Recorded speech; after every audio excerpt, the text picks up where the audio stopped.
नमस्कार दोस्तों, महाराष्ट्र के हिंगोली जिले में हुई पैसों की बारिश। या सरकारचं करायचं का? ओला दुष्काळामधून शेनगाव आणि हिंगोला तालुका वगळणाऱ्या या सरकारचं करायचं का? या सरकारचं करायचं का? वापस घ्या।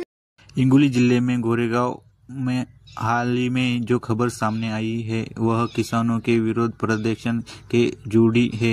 यह मामला पैसों की आर्थिक सहायता आयोजक के वितरण के संबंधित है। करायचं का?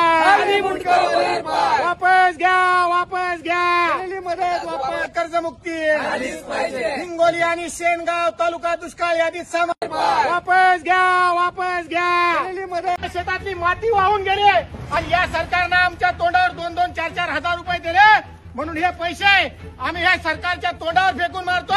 हे पैसे आम्हाला पाहिजे नाही, त्याच्याच कामाला लावा। या 8,000 5,000मध्ये आमचं 1 वर्षभर आमची शेती चालते का? आमचा संसार चालते का? ही मदत जाहीर करणार।